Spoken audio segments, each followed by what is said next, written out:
Mrs Khan ایک موٹی عورت تھی جو اکیلی ایک الگ تھلگ مکان میں رہتی تھی۔ اس کا اپنے بارے میں یہ خیال تھا کہ وہ ایک اچھی عورت ہے۔ وہ اکثر اپنی سہیلیوں کو بتاتی کہ میں بہت مہربان ہوں، لیکن خود کہنے سے تو کبھی کوئی مہربان نہیں ہو جاتا۔ ایک دن ایک آدمی نے مسز خان کے گھر کے دروازے پر دستک دی۔ وہ بہت غریب تھا۔ اس کے کپڑے پھٹے ہوئے تھے، بال بکھرے ہوئے تھے۔ وہ بہت پریشان حال تھا۔ آدمی نے مسز خان سے کھانے کے لیے کچھ مانگا۔ مسز خان غصے سے تلملاتی ہوئی باہر نکلی اور یہ کہتے ہوئے اس غریب آدمی پر برس پڑی، جاؤ دفع ہو جاؤ، میرے پاس تمہیں کھلانے کے لیے کچھ نہیں۔ اگر اتنے ہی بھوکے ہو تو خود محنت کرو اور کھاؤ۔ یہ کہہ کر اس نے زور سے دروازہ بند کر دیا اور وہ غریب آدمی بند دروازے کو حسرت سے دیکھتا رہ گیا۔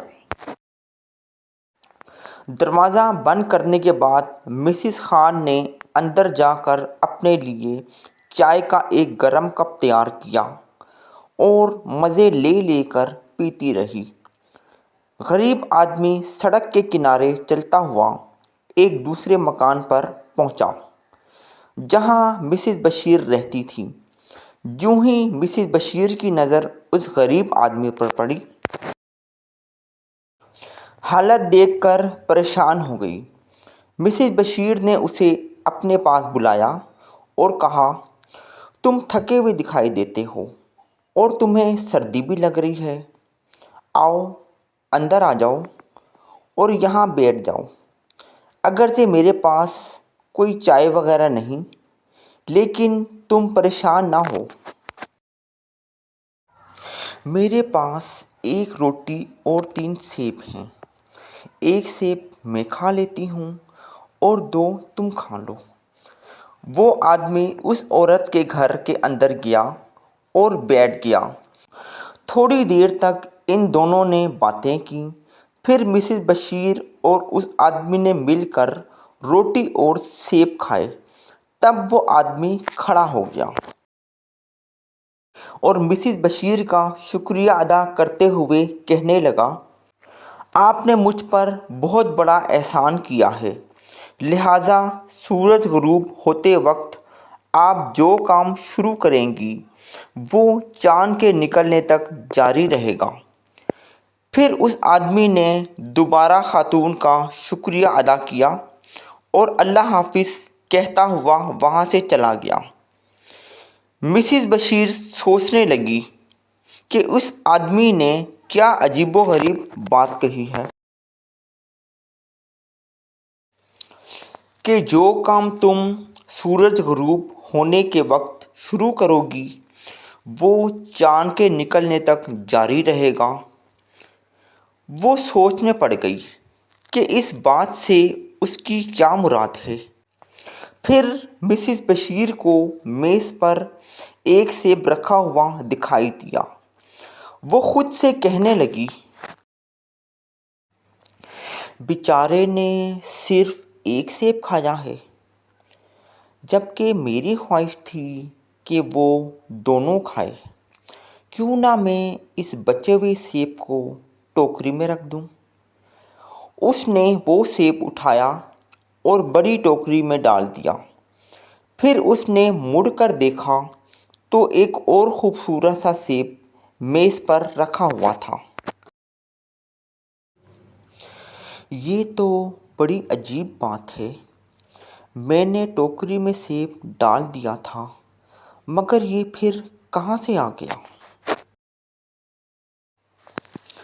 اس نے وہ سیب اٹھا کر پھر ٹوکری میں ڈال دیا اور مطمئن ہو گئی، مگر اس کی حیرت کی انتہا نہ رہی جب اسے میز پر ایک اور سیب رکھا نظر آیا۔ جب وہ سیب ٹوکری میں ڈالتی تو اسے میز پر ایک اور مل جاتا۔ اب مسز بشیر سمجھ گئی کہ اس آدمی کی بات کا مطلب کیا تھا۔ وہ ٹوکری میں سیب ڈالتی رہی یہاں تک کہ چاند نکل آیا اور پھر میز پر کوئی سیب نظر نہ آیا۔ اب اس کی ٹوکری سیبوں سے بھر چکی تھی۔ دوسرے دن اس نے وہ سیبوں سے بھری ٹوکری بازار میں جا کر بیچ دی۔ اس طرح اس کے پاس بہت سی رقم آ گئی۔ مسز بشیر کی سہیلی مسز خان، جس نے اس غریب کو دھکے دے کر نکال دیا تھا، اس نے جب مسز بشیر کی سیبوں بھری ٹوکری دیکھی تو حیرت سے اس کی آنکھیں کھل گئیں۔ اس نے مسز بشیر سے پوچھا، یہ تمام سیب تم نے کہاں سے لیے ہیں؟ تمہارے گھر میں تو سیب کا کوئی درخت بھی نہیں ہے۔ مسز بشیر نے اسے پورا واقعہ سنایا کہ کس طرح اس نے اس غریب آدمی کو کھانے کے لیے روٹی اور سیب دیے اور کس طرح اس نے شکریہ ادا کیا۔ مسز خان نے مسز بشیر سے تو کچھ نہ کہا، لیکن اپنے دل میں فیصلہ کر لیا کہ اب کی بار وہ بوڑھا آئے گا تو اس کو خوب کھلاؤں گی، خوب پلاؤں گی۔ اگلے دن وہ بوڑھا دوبارہ آیا۔ مسز خان اس کو دیکھ کر خوشی سے پھولی نہ سمائی۔ اس نے بوڑھے آدمی سے درخواست کی، مہربانی کر کے میرے گھر کے اندر آئیں، میں آپ کی خاطر مدارت کروں گی۔ بوڑھا گھر کے اندر آ گیا۔ مسز خان نے اسے پینے کے لیے چائے اور کھانے کے لیے بہت سے کیک دیے۔ بوڑھے آدمی نے بہت سے کیک کھائے اور بہت سی چائے پی۔ تب وہ کھڑا ہو گیا اور مسز خان کا شکریہ ادا کیا۔ مسز خان غور سے وہ باتیں سننے کے انتظار میں تھی جن کے بعد اسے اپنی من پسند چیز ڈھیروں مل سکتی تھی۔ پھر بوڑھا آدمی بولا، سورج ڈوبنے کے وقت جو کام تم شروع کرو گی وہ چاند نکلنے تک کرتی رہو گی۔ یہ کہنے کے بعد بوڑھے نے اللہ حافظ کہا اور چلا گیا۔ چونکہ مسز خان کے ذہن میں تھا کہ سورج غروب ہونے کا وقت اسے کیا کرنا چاہیے، اس لیے اس نے ایک شلنگ کا سکہ میز پر رکھا اور کہا، جب سورج غروب ہونا شروع ہوگا تو میں شلنگ اٹھا کر بیگ میں رکھوں گی اور پھر چاند کے نکلنے تک سکے اٹھاتی اور بیگ میں ڈالتی رہوں گی، جبکہ آج رات چاند دیر سے نکلے گا۔ اس طرح صبح سے پہلے میں بہت دولت مند ہو جاؤں گی۔ آخر سورج غروب ہونے لگا اور وہ وقت آ پہنچا جس کا مسز خان کو بے چینی سے انتظار تھا۔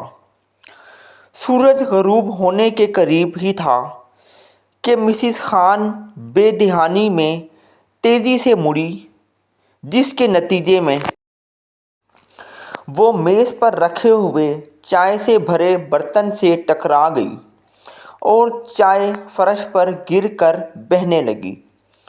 اس نے جلدی سے کپڑا لیا اور فرش صاف کرنے لگی۔ جب وہ یہ کر رہی تھی تو اس وقت سورج غروب ہو گیا۔ پھر کیا ہوا؟ وہ بیچاری فرش صاف کرتی رہی یہاں تک کہ چاند نکل آیا، اور اس رات چاند دیر سے نکلا تھا۔ چونکہ اس نے لالچ کی خاطر بوڑھے کی مدد کی تھی، اس لیے اسے اپنے کیے کی سزا مل گئی۔ سچ کہتے ہیں، لالچ بری بلا ہے۔